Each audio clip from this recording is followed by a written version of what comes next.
guys, pernah nggak sih kita kepikiran bagaimana cara kita berkomunikasi di dunia profesional? Kayak gimana cara kita berkomunikasi dengan atasan?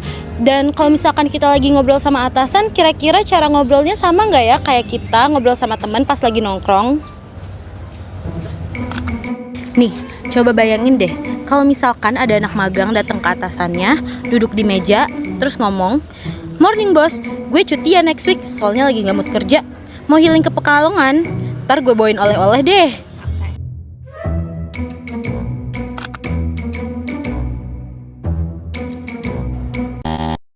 Pasti ngeselin banget kan ya? Nah kalau udah kayak gitu, kemungkinan besar bakal dapat surat cinta dari HRD. Entah isinya SP atau surat pemecatan. Nah, tapi kalau misalkan anak magangnya datang ke bos, enggak duduk di atas meja, ngomong, "Selamat siang, saya izin cuti minggu depan ya bu."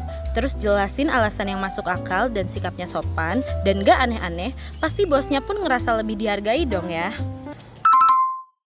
Nah, dari dua situasi barusan, jadi kebayangkan gimana sih cara yang tepat untuk kita berkomunikasi sama atasan. Komunikasi itu penting banget loh guys, apalagi di dunia pekerjaan. Kenapa? Karena bagaimana cara kita berkomunikasi dengan orang lain sangat amat mempengaruhi bagaimana orang tersebut membangun kesan terhadap kita. Bayangin kalau kayak Jeff tadi, anak magang yang gak sopan. Jangankan informasi tersampaikan dengan baik, pihak yang diajak komunikasi juga udah kesel duluan. Makanya, penting banget buat kita untuk belajar mengenai bagaimana sih komunikasi yang ideal di dunia kerja. Nah, untuk mengetahui hal itu, kami sudah melakukan riset yang melibatkan narasumber dari berbagai instansi. Kami bertujuan untuk menganalisis bagaimana situasi kondisi komunikasi yang ideal di dunia kerja. Kami juga berharap video ini dapat membantu teman-teman yang baru memasuki dunia kerja.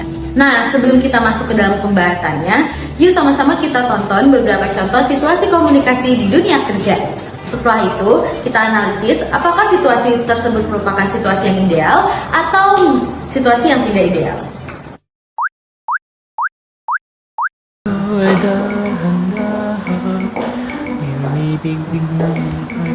Pagi, Jej. Ya bu. Progres tugas yang saya kasih kemarin masa gimana? Ini juga lagi saya kerjain bu. Ntar malam saya kirim draftnya ya. Sudah sampai mana? Ya masih ya segitulah bu. Ntar malam saya kirim draftnya.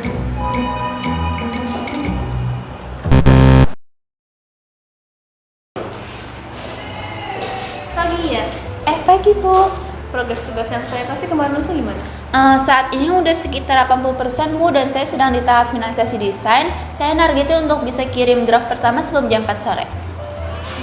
Oke, terima kasih update-nya. Makasih. Mari Bu.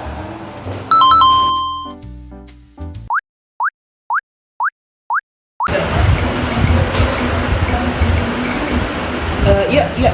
Ya. Jadi kan Mas Dava tadi nyuruh buat nyiapin PPT buat meeting besok. Tolong kamu kerjain ya. Terkait apa ya, Jis? Mas Dava belum ngomong ke aku deh. Yang itu loh yang kemarin kita ngomongin sama Mas Dava. Dulu ya, aku ada kerjaan lain. Dadah. Oke.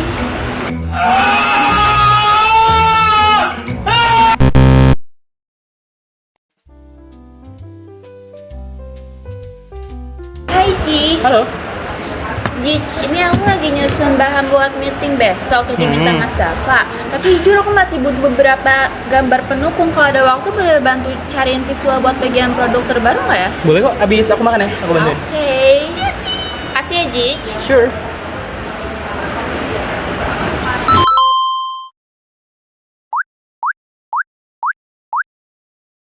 Untuk langkah berikutnya, fokus utama kita adalah meningkatkan retensi customer melalui... Tapi menurut saya bu, mending kita langsung aja fokus ke customer baru deh. Oke, saya lanjutkan dulu ya. Tapi soalnya saya juga ngeliat kalau misalkan perusahaan komputer lain tuh kayak gitu juga.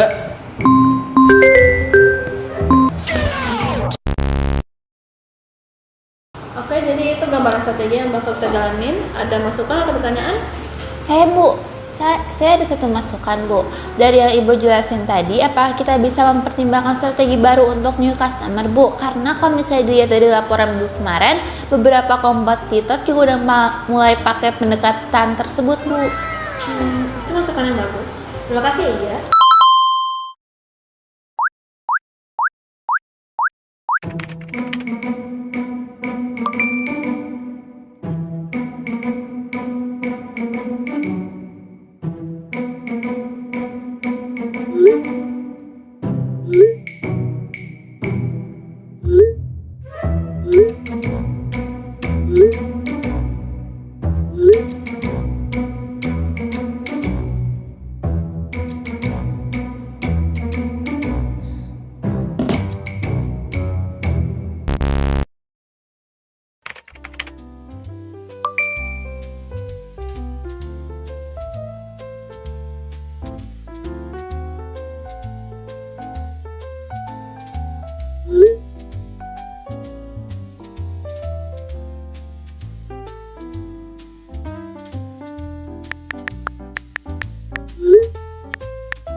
Nah, bagaimana? Dari situasi sebelumnya, sudah kebayang tidak komunikasi yang ideal di lingkungan kerja? Di lingkungan kerja itu, kita tidak hanya mementingkan penyampaian informasi yang baik, tetapi juga cara memahami dan mendengar lawan bicara. Buktinya, banyak konflik yang terjadi di lingkungan kerja bukan karena niat yang buruk, tetapi karena penyampaian informasi atau instruksi yang kurang jelas.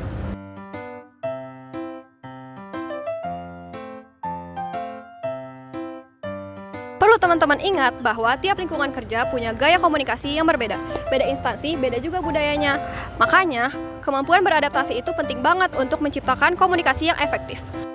Komunikasi yang efektif nggak harus selalu formal kok. Yang penting kita bisa nyesuaiin konteks, norma, dan juga etika. Hai, nah di era modern kayak sekarang ini, penggunaan teknologi digital di dalam dunia kerja itu udah nggak bisa terpisahkan lagi loh guys. Berbagai macam platform dan komunikasi dan juga kolaborasi dapat membantu proses pengerjaan menjadi lebih efisien. Nah, tapi perlu banget diingat nih teman-teman bahwa penggunaan tersebut harus dilakukan secara tepat dan juga hati-hati agar tidak menimbulkan miskomunikasi dan juga kesalahpahaman. Kalian nyangka nggak guys kalau ternyata bahasa tubuh juga mempengaruhi cara orang menilai profesionalisme kita. Contohnya seperti kontak mata, cara kita berinteraksi, cara duduk, dan yang lainnya. Di lingkungan kerja, dokumentasi dan transparansi itu sangat penting loh. Jika ada tugas, keputusan, dan kesepakatan, hendaklah kalian mengkomunikasikan hal tersebut dengan jelas dan transparan, sehingga anggota tim kalian dapat memiliki pemahaman yang sama. Sebenarnya banyak kok aspek yang mirip-mirip kayak pas kita lagi bangun komunikasi ideal di kampus, organisasi, atau kepanitiaan. Tapi kalau di dunia kerja, ya lebih profesional dong. Kak, tipsnya dulu. Maaf kak, aku nggak ada uang kecil. Orang maksudnya tips buat fresh graduate yang mau masuk dunia kerja?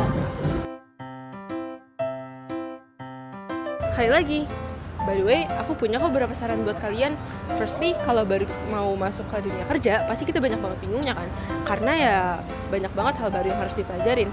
Kalau udah kayak gitu, jangan malu ataupun takut buat bertanya ya guys. Apalagi kalau misalnya kita dikasih instruksi atau tugas yang kita kurang pahami. Daripada salah, mendingan nanya kan? Terus, misal ada ambiguitas di informasi atau instruksi yang kalian terima, sebaiknya kalian konfirmasi dulu ke rekan kerja atau atasan yang bersangkutan, supaya nggak ada kesalahan dan kalian juga nggak perlu nebak-nebak asal. Udah tahu belum kalau ternyata di dunia kerja ada yang namanya etika dalam berkomunikasi, termasuk juga platform digital yang digunakan oleh perusahaan. Selain itu, kalian juga harus memerhatikan kontrak kerja yang akan kalian tanda tangani supaya kalian tahu hak dan kewajiban yang kalian akan lakukan di kantor. Nah, di situasi sebelumnya ada bagian yang nunjukin komunikasi progres pekerjaan kita. Nah, itu merupakan suatu hal yang harus kita biasakan guys. Kita harus sering mengkomunikasikan progres pekerjaan kita secara aktif dan juga dengan inisiatif sendiri. Terus, kalian pernah bayangin nggak sih kalau kalian menghadapi suatu kendala atau masalah di lingkungan kerja? Nah, bagaimana sih menghadapi hal tersebut? Kalau gitu ya, pertama masalahnya jangan disembunyiin. Terus coba deh kalian diskusiin sama rekan kerja atau atasan kalian. Kemudian baru deh kalian cari solusinya bareng-bareng. Oh ya, kalau kalian nerima kritik atau feedback dari orang lain, terima dengan terbuka ya guys. Kalian bisa jadiin itu sebagai evaluasi dan pengembangan diri.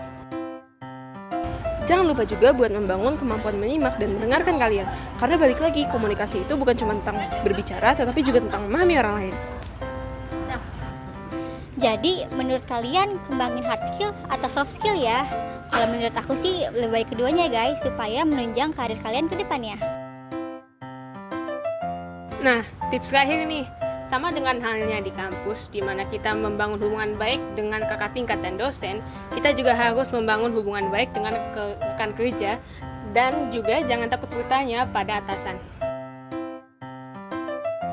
Nah, jadi guys, bisa disimpulin nih bahwa komunikasi dalam dunia kerja itu berjalan secara dua arah nih, di mana kemampuan untuk menyampaikan dan juga memahami informasi itu sama-sama penting loh guys. Nah, komunikasi yang baik itu harus secara terbuka, terus jujur, terus sesuai dengan konteks dan juga lawan bicara, serta penting juga untuk didokumentasikan loh guys. Nah, selain itu kemampuan untuk terhadap teknologi digital juga penting untuk dimiliki agar mendukung komunikasi yang efisien serta menghindari miskomunikasi. Nah, yang terakhir nih untuk para fresh graduate, ternyata hard skill saja tuh nggak cukup loh guys untuk memastikan keberhasilan dalam dunia kerja, melainkan juga memerlukan soft skill yang kuat. Nah, kemampuan seperti adaptasi, komunikasi, kerjasama dalam tim, serta kemampuan untuk memanajemen emosi itu dapat mempermudah kalian untuk menghadapi tantangan dalam dunia kerja serta membangun karir yang lebih profesional.